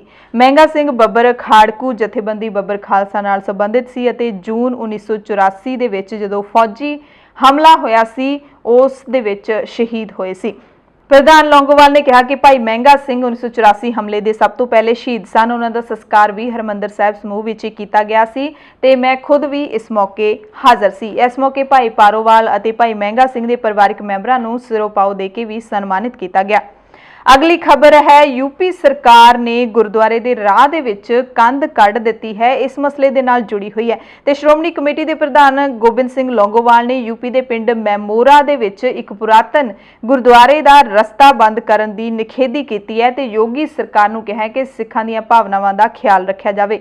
ਇਹ ਗੁਰਦੁਆਰਾ 1958 ਦੇ ਵਿੱਚ ਬਣਿਆ ਸੀ। ਐਸਜੀਪੀਸੀ ਨੇ ਇਸ ਸੰਬੰਧੀ ਹੁਣ ਯੂਪੀ ਸਰਕਾਰ ਨੂੰ ਚਿੱਠੀ ਵੀ ਲਿਖੀ ਹੈ। ਕਿਹਾ ਕਿ ਸਰਕਾਰਾਂ ਗੁਰੂ ਘਰਾਂ ਦੇ ਰਾਹ ਬੰਦ ਨਹੀਂ ਬਲਕਿ ਪੱਕੇ ਕਰਦੀਆਂ ਨੇ ਤਾਂ ਕਿ ਸੰਗਤ ਨੂੰ ਦਰਸ਼ਨਾਂ ਦੇ ਵਿੱਚ ਕੋਈ ਮੁਸ਼ਕਿਲ ਨਾ ਪੇਸ਼ ਆਵੇ। ਤੇ ਸ਼੍ਰੋਮਣੀ ਅਕਾਲੀ ਦਲ ਨੇ ਜਦੋਂ ਤੋਂ ਬੀਜੇਪੀ ਨਾਲ ਗੱਠਜੋੜ ਤੋੜਿਆ ਹੈ ਤਾਂ ਐਸਜੀਪੀਸੀ ਪ੍ਰਧਾਨ ਦੀ ਵੀ ਟੋਨ ਹੈ ਜਿਹੜੀ ਉਹ ਚੇਂਜ ਬਦਲੀ ਦਿਖੀ ਹੈ। ਉਹਨਾਂ ਨੇ ਵੀ ਯੋਗੀ ਸਰਕਾਰ ਤੇ ਨਿਸ਼ਾਨਾ ਸਾਧਿਆ ਹੈ। ਕਿਹਾ ਕਿ ਸਿੱਖਾਂ ਦੀਆਂ ਵੋਟਾਂ ਹਾਸਲ ਕਰਕੇ ਸੱਤਾ ਵਿੱਚ ਆਈ ਯੋਗੀ ਸਰਕਾਰ ਆਪਣੇ ਸੂਬੇ 'ਚ ਘੱਟ ਗਿਣਤੀਆਂ ਦੇ ਧਰਮ ਸਥਾਨ ਨੂੰ ਜਾਂਦਾ ਰਾਹ ਬੰਦ ਕਰ ਰਹੀ ਹੈ। ਇਹ ਬਹੁਤ ਹੀ ਨਿੰਦਣਯੋਗ ਕਾਰਵਾਈ ਹੈ ਤੇ ਇਹਨਾਂ ਸਾਰਿਆਂ ਨੂੰ ਨੌਕਰੀ ਦੇ ਲਈ ਅਪਲਾਈ ਕਰਨ ਦਾ ਮੌਕਾ ਦੇ ਦਿੱਤਾ ਹੈ। ਸਿੱਖਿਆ ਪ੍ਰੋਵਾਈਡਰ ਤੇ ਹੋਰ ਵਲੰਟੀਅਰ ਸਾਥੀ ਸਰਕਾਰ ਦੇ ਇਸ ਫੈਸਲੇ ਤੋਂ, ਸਿੱਖਿਆ ਵਿਭਾਗ ਪੰਜਾਬ ਦੇ ਇਸ ਫੈਸਲੇ ਤੋਂ ਸੰਤੁਸ਼ਟ ਦਿਖਾਈ ਦੇ ਰਹੇ ਨੇ। ਉਧਰ ਨੂਰਪੁਰ ਬੇਦੀ ਦੇ ਵਿੱਚ ਅਧਿਆਪਕਾਂ ਦੇ ਤਨਖਾਹ ਸਕੇਲ ਘਟਾਉਣ ਦੀ ਜਾਰੀ ਕੀਤੀ ਨੋਟੀਫਿਕੇਸ਼ਨ ਦੇ ਖਿਲਾਫ ਮਾਸਟਰ ਕੇਡਰ ਯੂਨੀਅਨ ਨੇ ਸਖਤ ਰੋਸ ਪ੍ਰਗਟ ਕੀਤਾ। ਜ਼ਿਲ੍ਹਾ ਰੂਪਨਗਰ ਦੇ ਵੱਖ-ਵੱਖ ਸਕੂਲਾਂ ਦੇ ਅਧਿਆਪਕਾਂ ਨੇ ਸਾਰੇ ਹਾਈ ਤੇ ਸੈਕੰਡਰੀ ਸਕੂਲਾਂ ਦੇ ਵਿੱਚ ਨੋਟੀਫਿਕੇਸ਼ਨ ਦੀਆਂ ਕਾਪੀਆਂ ਫੂਕ ਦਿੱਤੀਆਂ। ਕਿਹਾ ਕਿ ਆਹਲੂਵਾਲੀਆ ਕਮੇਟੀ ਵੱਲੋਂ ਕੀਤੀਆਂ ਸਿਫਾਰਿਸ਼ਾਂ ਨੂੰ ਪੰਜਾਬ ਸਰਕਾਰ ਵੱਲੋਂ ਸਿੱਖਿਆ ਵਿਭਾਗ ਵਿੱਚ ਲਾਗੂ ਕਰਦਿਆਂ ਅਧਿਆਪਕਾਂ ਦੇ ਮੌਜੂਦਾ ਤਨਖਾਹ ਸਕੇਲਾਂ ਨੂੰ ਘਟਾ ਕੇ ਕੇਂਦਰੀ ਪੈਟਰਨ ਲਾਗੂ ਕਰਨ ਦੀ ਅਸੀਂ ਨਿਖੇਧੀ ਕਰਦੇ ਹਾਂ ਤੇ ਇਹ ਫੈਸਲਾ ਮੁਲਾਜ਼ਮ ਮਾਰੂ ਹੈ। ਉਧਰ ਸ਼੍ਰੋਮਣੀ ਅਕਾਲੀ ਦਲ ਨੇ ਜਦੋਂ ਤੋਂ ਇਜ਼ਹਾਰ ਆਲਮ ਦੀ ਪਤਨੀ ਹੈ ਜਿਹੜੀ ਉਸ ਨੂੰ ਇਸਤਰੀ ਅਕਾਲੀ ਦਲ ਦੀ ਜਨਰਲ ਸਕੱਤਰ ਬਣਾਇਆ, ਉਦੋਂ ਤੋਂ ਲੈ ਕੇ ਕਾਫੀ ਚਰਚਾ ਜਿਹੜੀ ਉਹ ਚੱਲ ਰਹੀ ਹੈ। ਐਸਜੀਪੀਸੀ ਮੈਂਬਰ ਬੀਬੀ ਕਿਰਨਜੋਤ ਕੌਰ ਨੇ ਸਾਬਕਾ ਪੁਲਿਸ ਮੁਖੀ ਇਜ਼ਹਾਰ ਆਲਮ ਦੀ ਪਤਨੀ ਨੂੰ ਇਸਤਰੀ ਅਕਾਲੀ ਦਲ ਦੇ ਵਿੱਚ ਅਹੁਦਾ ਦੇਣ ਤੇ ਸਖਤ ਇਤਰਾਜ਼ ਪ੍ਰਗਟ ਕੀਤਾ ਤੇ ਆਪ ਅਹੁਦਾ ਲੈਣ ਤੋਂ ਇਨਕਾਰ ਕਰ ਦਿੱਤਾ ਹੈ। ਕਿਰਨਜੋਤ ਕੌਰ ਨੇ ਕਿਹਾ ਕਿ ਜਦੋਂ ਜੇ ਇਜ਼ਹਾਰ ਆਲਮ ਦੀ ਪਤਨੀ ਨੂੰ ਜਨਰਲ ਸਕੱਤਰ ਬਣਾਉਣਾ ਹੈ ਤਾਂ ਮੈਨੂੰ ਉਹਦੇ ਵਿੱਚ ਅਹੁਦਾ ਦੇਣ ਦੀ ਲੋੜ ਕੀ ਸੀ। ਮੈਨੂੰ ਪੁੱਛ ਤਾਂ ਲੈਂਦੇ ਕਿ ਤੁਸੀਂ ਮੈਨੂੰ ਅਹੁਦਾ ਦੇ ਰਹੇ ਹੋ, ਮੈਨੂੰ ਅਹੁਦਾ ਚਾਹੀਦਾ ਉਹਦੇ ਨਾਲ ਕਿ ਨਹੀਂ ਚਾਹੀਦਾ। ਕਿਰਨਜੋਤ ਕੌਰ ਨੇ ਆਪਣੇ ਫੇਸਬੁੱਕ ਖਾਤੇ ਤੇ ਪੋਸਟ ਕੀਤੀ ਹੈ ਕਿ ਜਦੋਂ ਇਜ਼ਹਾਰ ਆਲਮ ਅੰਮ੍ਰਿਤਸਰ ਦੇ ਐਸਐਸਪੀ ਸਨ ਤੇ ਉਸਦੀ ਕਥਿਤ ਆਲਮ ਸੈਨਾ ਨੇ ਸਿੱਖ ਨੌਜਵਾਨਾਂ ਨੂੰ ਮਾਰਨ ਦਾ ਬੀੜਾ ਚੁੱਕਿਆ ਹੋਇਆ ਸੀ ਤੇ ਉਸਦੀ ਪਤਨੀ ਨੂੰ ਹੁਣ ਇਸਤਰੀ ਅਕਾਲੀ ਦਲ ਦੀ ਜਨਰਲ ਸਕੱਤਰ ਬਣਾ ਦਿੱਤਾ ਗਿਆ। ਕਿਹਾ ਕਿ ਮੈਨੂੰ ਅਜਿਹੇ ਅਹੁਦੇ ਦੀ ਲੋੜ ਨਹੀਂ ਹੈ ਜਿਹਦੇ ਵਿੱਚ ਇਜ਼ਹਾਰ ਆਲਮ ਦੀ ਪਤਨੀ ਨੂੰ ਅਹੁਦਾ ਦਿੱਤਾ ਗਿਆ ਹੋਵੇ। ਪੰਜਾਬ ਦੀਆਂ ਖਬਰਾਂ 'ਚ ਜਾਂਦੇ ਤੁਹਾਨੂੰ ਦੱਸ ਦਈਏ ਕਿ ਭਾਰਤ ਨੇ ਵੀਰਵਾਰ ਨੂੰ ਰਾਜਸਥਾਨ ਦੇ ਪੋਖਰਨ ਦੇ ਵਿੱਚ ਤੀਜੀ ਪੀੜ੍ਹੀ ਦੀ ਐਂਟੀ ਟੈਂਕ ਗਾਈਡਡ ਮਿਜ਼ਾਈਲ ਨਾਗ ਦੀ ਸਫਲਤਾਪੂਰਵਕ ਪਰਖ ਕੀਤੀ। ਰਣਨੀਤਿਕ ਤੌਰ ਤੇ ਸੰਵੇਦਨਸ਼ੀਲ ਖੇਤਰਾਂ ਵਿੱਚ ਹਥਿਆਰਾਂ ਦੀ ਤੈਨਾਤੀ ਦੇ ਰਾਹ ਨੂੰ ਸਾਫ਼ ਕਰਨ ਦੇ ਵਿੱਚ ਇਸ ਨੂੰ ਮਹੱਤਵਪੂਰਨ ਪ੍ਰਾਪਤੀ ਮੰਨਿਆ ਜਾ ਰਿਹਾ ਹੈ। DRDO ਵੱਲੋਂ ਬਣਾਈ ਗਈ ਇਹ ਮਿਜ਼ਾਈਲ ਦਿਨ ਰਾਤ ਦੋਵੇਂ ਸਮੇਂ ਦੁਸ਼ਮਣ ਦੇ ਟੈਂਕਾਂ ਦਾ ਮੁਕਾਬਲਾ ਕਰਨ ਦੇ ਸਮਰੱਥ ਹੈ। ਪੰਜਾਬ ਦੀਆਂ ਖਾਸ ਖਬਰਾਂ ਦੇ ਖਾਸ ਬੁਲੇਟਿਨ ਦੇ ਵਿੱਚ ਜਾਂਦੇ ਤੁਹਾਨੂੰ ਦੱਸ ਦਈਏ ਕਿ ਬੱਚਿਆਂ ਦੇ ਨਾਲ ਜਿਹੜੇ ਦਿਨ ਪ੍ਰਤੀ ਦਿਨ ਵੱਧਦੇ ਜਾ ਰਹੇ ਜਿਨਸੀ ਸ਼ੋਸ਼ਣ ਦੇ ਮਾਮਲੇ ਨੇ ਉਹਨਾਂ ਦੇ ਉੱਤੇ ਹਾਈ ਕੋਰਟ ਨੇ ਸਖਤ ਟਿੱਪਣੀ ਦਿੱਤੀ ਹੈ। ਪੰਜਾਬ ਹਰਿਆਣਾ ਹਾਈ ਕੋਰਟ ਨੇ ਕਿਹਾ ਹੈ ਕਿ ਇਸ ਪ੍ਰਕਾਰ ਦੇ ਘਿਨਾਉਣੇ ਅਪਰਾਧ ਕਰਨ ਵਾਲੇ ਮੁਲਜ਼ਮਾਂ ਦੇ ਲਈ ਅਦਾਲਤ ਦੇ ਦਿਲ ਦੇ ਵਿੱਚ, ਅਦਾਲਤ ਦੇ ਜੱਜਾਂ ਦੇ ਮਨ ਦੇ ਵਿੱਚ ਕੋਈ ਤਰਸ ਨਹੀਂ ਹੈ, ਨਾ ਕੋਈ ਰਹਿਮ ਹੈ। ਹਾਈ ਕੋਰਟ ਦੇ ਜਸਟਿਸ HS ਮਦਾਨ ਨੇ ਇਹ ਟਿੱਪਣੀ ਪੰਜਾਬ ਦੇ ਮਾਨਸਾ ਜ਼ਿਲ੍ਹੇ ਦੀ 11ਵੀਂ ਜਮਾਤ ਦੀ ਵਿਦਿਆਰਥਣ ਦੇ ਨਾਲ ਜਬਰ ਜਨਾਹ ਦੀ ਕੋਸ਼ਿਸ਼ ਤੇ ਮੁਲਜ਼ਮ ਦੀ ਅਗਾਊਂ ਜ਼ਮਾਨਤ ਅਰਜ਼ੀ ਉੱਤੇ ਸੁਣਵਾਈ ਦੌਰਾਨ ਦਿੱਤੀ ਅਤੇ ਕਿਹਾ ਕਿ ਅਜਿਹੇ ਮੁਲਜ਼ਮ ਨੂੰ ਜ਼ਮਾਨਤ ਲੈਣ ਦਾ ਕੋਈ ਹੱਕ ਨਹੀਂ ਹੈ। ਜ਼ਮਾਨਤ ਅਰਜ਼ੀ ਨੂੰ ਰੱਦ ਕਰ ਦਿੱਤਾ ਜਸਟਿਸ ਨੇ ਤੇ ਕਿਹਾ ਕਿ ਬਾਲ ਸ਼ੋਸ਼ਣ ਹੈ ਜਿਹੜਾ ਉਹ ਮਾਨਸਿਕ ਸਦਮੇ ਤੇ ਟਰਾਮਾ ਦਾ ਕਾਰਨ ਬਣਦਾ ਹੈ ਜੋ ਪੀੜਤ ਦੇ ਜੀਵਨ ਦੇ ਵਿੱਚ ਸਥਾਈ ਮਨੋਵਿਗਿਆਨਕ ਸੱਟ ਬਣ ਕੇ ਵੱਜਦਾ ਰਹਿੰਦਾ ਹੈ। ਇਸ ਤਰ੍ਹਾਂ ਦੀਆਂ ਜਿਨਸੀ ਗਤੀਵਿਧੀਆਂ ਦੇ ਵਿੱਚ ਸ਼ਾਮਿਲ ਲੋਕਾਂ ਦੇ ਨਾਲ ਸਖਤੀ ਦੇ ਨਾਲ ਨਿਪਟਿਆ ਜਾਵੇ ਤਾਂ ਜੋ ਆਉਣ ਵਾਲੇ ਸਮੇਂ ਦੇ ਵਿੱਚ ਕੋਈ ਅਜਿਹਾ ਘਿਨਾਉਣਾ ਅਪਰਾਧ ਨਾ ਕਰ ਸਕੇ। ਦਰਅਸਲ ਇਸ ਮਾਮਲੇ ਦੇ ਵਿੱਚ 19 ਸਤੰਬਰ 2020 ਨੂੰ ਮਾਨਸਾ ਦੇ ਰਹਿਣ ਵਾਲੇ 50 ਸਾਲਾ ਜੁਗਰਾਜ ਸਿੰਘ ਨੇ 11ਵੀਂ ਜਮਾਤ ਦੀ ਵਿਦਿਆਰਥਣ ਤੇ ਉਸ ਦੀ ਵੱਡੀ ਭੈਣ ਨੂੰ ਆਪਣੇ ਮੋਟਰਸਾਈਕਲ ਤੇ ਬਿਠਾ ਕੇ ਦੂਸਰੇ ਪਿੰਡ ਵੱਲ ਇਹ ਲੈ ਗਿਆ ਸੀ। ਰਾਹ ਵਿੱਚ ਉਸਨੇ ਪੀੜਤ ਦੀ ਵੱਡੀ ਭੈਣ ਨੂੰ ਰਾਹ 'ਚ ਲਾ ਦਿੱਤਾ ਤੇ ਕੱਚੇ ਰਾਹ ਤੇ ਲਿਜਾ ਕੇ ਉਸ ਦੇ ਨਾਲ ਘਿਨਾਉਣੀ ਹਰਕਤ ਕਰਨ ਦੀ ਕੋਸ਼ਿਸ਼ ਕੀਤੀ। ਪੀੜਤ ਬੱਚੀ ਨੇ ਰੌਲਾ ਰੱਪਾ ਪਾਇਆ ਤਾਂ ਦੋ ਜਣੇ ਉੱਥੇ ਪਹੁੰਚੇ ਤੇ ਮੌਕੇ ਤੇ ਉਸ ਨੂੰ ਬਚਾਇਆ ਗਿਆ। ਪੁਲਿਸ ਦੀ ਸ਼ਿਕਾਇਤ ਤੇ FIR ਦਰਜ ਹੋਈ। ਮਾਨਸਾ ਦੀ ਅਦਾਲਤ ਨੇ ਪਹਿਲਾਂ ਇਹਦੀ ਅਗਾਊਂ ਜ਼ਮਾਨਤ ਦੀ ਅਰਜ਼ੀ ਰੱਦ ਕਰ ਦਿੱਤੀ ਤਾਂ ਇਹ ਹਾਈ ਕੋਰਟ ਪਹੁੰਚਿਆ ਸੀ ਜੁਗਰਾਜ ਸਿੰਘ ਤੇ ਹਾਈ ਕੋਰਟ ਨੇ ਵੀ ਇਸ ਦੀ ਜ਼ਮਾਨਤ ਅਰਜ਼ੀ ਰੱਦ ਕਰ ਦਿੱਤੀ ਹੈ। ਪੰਜਾਬ ਦੀਆਂ ਖਾਸ ਖਬਰਾਂ ਦੇ ਖਾਸ ਬੁਲੇਟਿਨ ਦੇ ਵਿੱਚ ਤੁਹਾਡੇ ਸਭ ਤੋਂ ਇਜਾਜ਼ਤ ਚਾਹੁੰਦੇ ਆ। ਪ੍ਰਾਈਮ ਟਾਈਮ ਦੇ ਵਿੱਚ ਮੁੜ ਤੋਂ ਮਿਲਾਂਗੇ। ਹੋਰ ਖਬਰਾਂ ਵੀ ਤੁਹਾਨੂੰ ਪੂਰੇ ਦਿਨ ਦੇ ਵਿੱਚ ਦੱਸਦੇ ਰਹਾਂਗੇ। ਤੁਸੀਂ ਸਾਰੇ ਆਪਣਾ ਧਿਆਨ ਰੱਖਿਓ। ਕਿਸਾਨਾਂ ਦੇ ਸੰਘਰਸ਼ ਦੇ ਵਿੱਚ ਜ਼ਰੂਰ ਯੋਗਦਾਨ ਪਾਓ ਜਿੰਨਾ ਵੀ ਪਾ ਸਕਦੇ ਹੋ। ਅਫਵਾਹਾਂ ਤੋਂ ਬਚ ਕੇ ਰਹੋ। ਗਲਤ ਤੇ ਝੂਠੀਆਂ ਖਬਰਾਂ ਤੋਂ ਬਚ ਕੇ ਰਹੋ। ਧੰਨਵਾਦ।